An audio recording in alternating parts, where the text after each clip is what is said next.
So hello friends, welcome back to my channel. आप सब कैसे हैं? आई होप आप सब बहुत अच्छे होंगे। तो सुबह का टाइम हो चुका है, बच्चे भी मेरे दोनों सो रहे हैं। मैंने आपको दिखाया और एसी मैंने ऑन करके रखा था, इसलिए पूरे रूम में अंधेरा किया है क्योंकि लाइट जब आ जाती है ना तो रूम थोड़ा गर्म होने लगता है।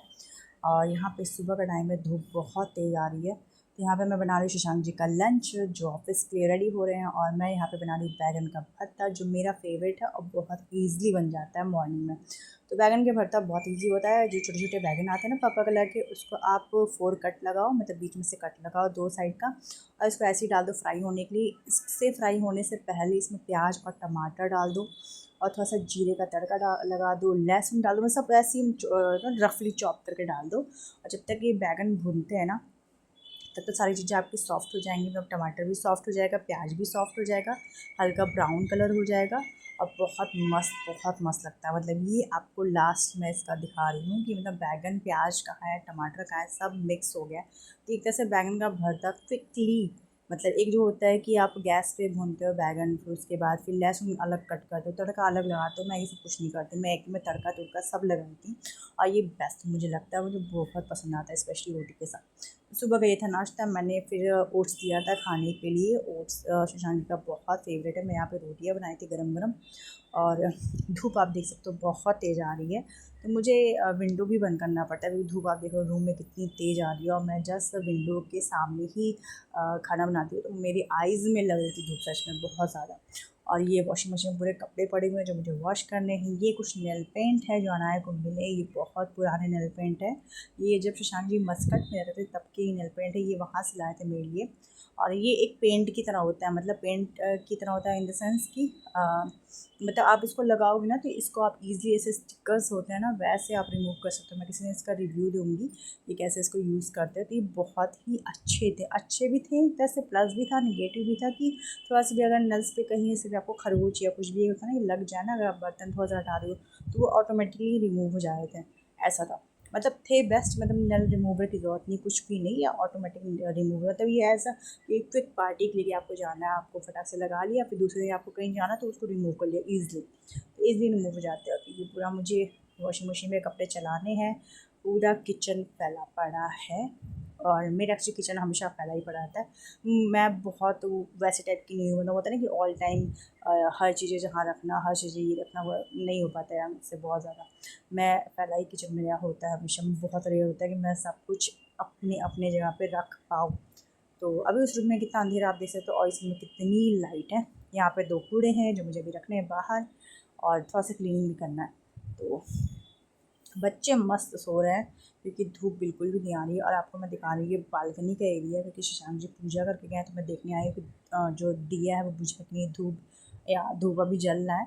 तो अभी जस्ट पूजा करके गए हैं, धूप भी अंदर नहीं आता है, पता नहीं चलता, मतलब स्मेल भी नहीं आती क्योंकि विंडोज़ वगैरह सब कुछ बंद रहते हैं। और यहाँ पे कर्टन हमने लगा के रखा है जिससे धूप बिल्कुल भी अंदर नहीं। तो अंदर का आप रूम देख रहे हो ना, एकदम पूरी तरह से डार्क रूम हुआ पड़ा है, तो मस्त नींद आती है। मतलब पता नहीं चलता कब सुबह हो गई है। तो एसी लगाने से ये बेनिफिट भी हुआ है कि पूरी तरह हम कवर कर लेते हैं, तो हमें एकदम पता नहीं चलता कब सुबह हो गई। तो ऐसे तो विदाउट एसी कूलर चलाओ, फिर विंडो अलग, स्लाइडर अलग खोल दो, कर्टन अलग हटा दो, तो उससे लाइट बहुत, मतलब 4-5 बजते बजते लाइट रूम में आ जाए तो पता चल जाए कि हाँ भैया सुबह हो गई। और ये हम ब्लैंकेट यूज़ करते हैं, बहुत मस्त लगता है जब आप एसी ऑन करो, मस्त बढ़िया वाला ब्लैंकेट सॉफ्ट सॉफ्ट ओढ़ के सो, तो अलग ही एक रिलैक्स नींद अच्छी बढ़िया वाली आती है।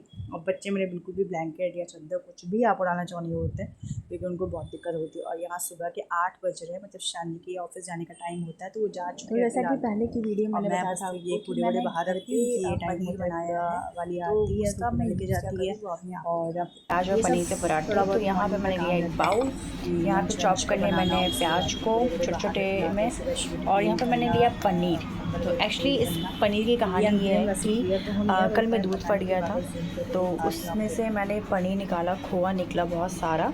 ये तो अभी थोड़ा है, इसको इसमें से एक्चुअली मैंने 3-4 बार बना लिया ऑलरेडी। तो ये पनीर निकला था, ये अभी हाफ़ का भी हाफ़ हो चुका है क्योंकि 2-3 बार मैंने इसमें से बना लिया है। तो ये पनीर का एक्चुअली कहानी ये है कि दूध फट गया था। मैं अक्सर जब भी दूध फट जाता है तो मैं उसमें से खोआ बनाती हूँ, मीठा खोआ जो खाने के लिए होता है। बट इस बार मेरा मन नहीं किया क्योंकि मैंने सोचा कि क्यों ना मैं इसके मुझे याद आया जब मैं इसको खोआ बनाने जा रही थी तो मुझे याद आया कि मेरी डॉटर को पनीर के पराठे बहुत पसंद है। तो मैं सोचा क्यों ना मैं इसको एज इट इज़ रख दूँ, क्योंकि ये घर का बना हुआ पनीर था, हेल्दी भी है, सेफ़ भी है। तो इसके पनीर के पराठे बनाऊँगी तो उसको बहुत अच्छा लगेगा और बहुत सॉफ्ट बनता है इसके। तो यहाँ पर मैंने एक बाउल में लिया है आटा।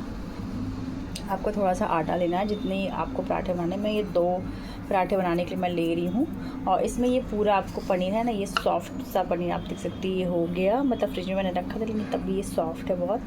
तो ये पूरा पनीर आपको ऐड कर देना है इसमें, पूरा ये पूरा बाउल मैंने ऐड कर दिया है इसमें। और इसको फिर अपने हाथों से मैश करना है कुछ देर के लिए। इसको पनीर का पराठा एक्चुअली मैं ऐसे बनाती हूँ, मैं फीलिंग वाली नहीं बनाती हूँ, ऐसे मैश कर देना है और बहुत अच्छे से इसको मिक्स करना है।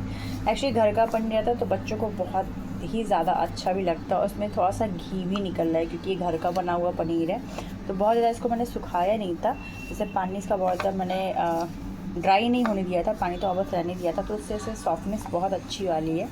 तो इसको पहले आटे में हम मिक्स कर लेंगे ऐसे, जैसे आप मोइंग करते हैं आटे में तेल या रिफाइंड या घी डाल के, तो वैसे ही मैं इसको कर रही हूँ। इसमें थोड़ा सा मैं अजवाइन ऐड करूँगी और प्याज और थोड़ा सा नमक, बाकी मिर्च वगैरह नहीं, क्योंकि उससे वो मिर्च वगैरह बिल्कुल पसंद नहीं है। अब इसमें कटे हुए प्याज को भी मैं ऐड कर दूँगी और इसको थोड़ा सा मैं मिक्स करूँगी, क्योंकि जो बड़े बड़े कटे हुए प्याज है वो थोड़ा सा इसमें मिक्स हो जाए। और एक थोड़ा सा मतलब पानी ले लेके मैं इसको बाइंड करूँगी, अच्छे से एक डो रेडी करूँगी। तो ये 2 पराठे के लिए इनफ है, इतना बहुत है आटा। और सच में ये पराठा बहुत सॉफ्ट बनता है, क्योंकि पनीर को जब मैंने आटे में मिक्स कर दी ना, तो जो रोटियाँ जो पराठे बनते हैं वो बहुत सॉफ्ट बनते हैं, बहुत ज़्यादा सॉफ्ट। तो बच्चों को खाने में भी ईजी लगते हैं। और जिन बच्चों को ऐसे पनीर से प्रॉब्लम है, मतलब पनीर नहीं खाना चाहते, वो देख के भागते हैं, तो उनके लिए ये बेस्ट ट्रिक है ऐसे करके बच्चों को पराठा सर्व करना, कि वो आटे में मिक्स हो जाएंगे, फिर पनीर इसमें बिल्कुल भी दिखता ही नहीं, तो सिर्फ प्याज आपको दिखेगा। तो ऐसा भी आप कर सकते हैं, जो बच्चे पनीर देख के भागते हैं या जिनको अवॉइड करते हैं, मतलब खाना देख के अवॉइड करते हैं कि नहीं नहीं खाना है, वाइट है, कि बहुत सारे बच्चे खाने को ना देख के खाना खाते हैं, मतलब खाने को देख के खाना खाते हैं, मतलब क्या चीज़ें हैं, क्या पड़ी हैं क्या नहीं पड़ी हैं, उसमें देखना, उसको अलग करना। तो बहुत सारे बच्चों में ये क्वालिटी रहती है। तो पहले मेरी भी बेटी में ये क्वालिटी थी, बट अब नहीं है, क्योंकि अब उसकी खाने की हैबिट थोड़ी ठीक हो गई है। तो पहले वो भी ऐसे मुझे परेशान करती, ये क्या डाल दिया, ये क्या पड़ गया, ये क्या है, ग्रीन क्यों है, ये ऑरेंज क्यों है। तो ऑल टाइम मुझे बहुत सफ़र करना पड़ता था, बट अब नहीं करना पड़ता। तो इसका मैं डो रेडी कर लूँगी, इसमें थोड़ा सा मैं। तो यहाँ पे पराठा मैंने एक रेडी कर लिया है, छोटा सा ही पराठा बनाती हूँ मैं, ज़्यादा बड़ा नहीं, जिससे वो जल्दी फिनिश कर ले। और इसका आटा भी मैंने बहुत टाइम ही गूँथा है, क्योंकि आटा जब आप पनीर डालते हो तो ये सॉफ्ट हो जाता है बहुत ज़्यादा।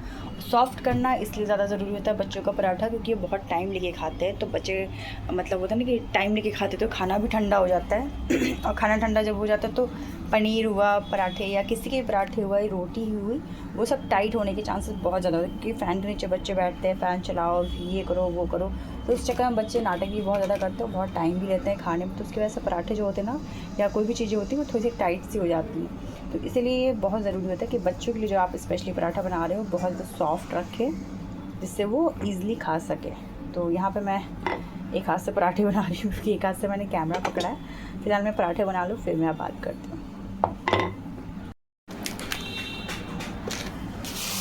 यहाँ पे मैं दाल को रिफ़िल कर रही हूँ, डब्बे पूरे खाली हो चुके हैं, और यहाँ पे मैं मिक्स दाल कर रही हूँ। वैसे गर्मियों के मौसम बहुत ज़्यादा आ चुके हैं, बहुत ज़्यादा गर्मी लग रही है, तो इस टाइम पे जो मसूर की दाल होती है वो नहीं खाना चाहिए, तो वो मैं मिक्स नहीं कर रही हूँ। सिर्फ मैं यहाँ पे अरहर की दाल, हरी वाली, और ये पीली वाली अरहर दाल मिक्स कर रही हूँ। यहाँ पे मूंग दाल मैं अलग कर रही हूँ, क्योंकि ये मूंग दाल मेरे बच्चों के लिए भी काम आते हैं खिचड़ी बनाने के लिए, तो उसकी वजह से मैं मूंग दाल अलग ही डब्बे में रखती हूँ, क्योंकि मुझे बहुत ज़्यादा ज़रूरत पड़ती है मूंग दाल की। अलग रहता है तो बच्चों के लिए भी अच्छा रहता है यूज़ करना। इतना मैं बच्चों के लिए भर दे रही हूँ, बट इसमें से मिक्स मैं यूज़ भी करूँगी, बाकी जो बचेगा वो मैं इसमें डाल दूँगी।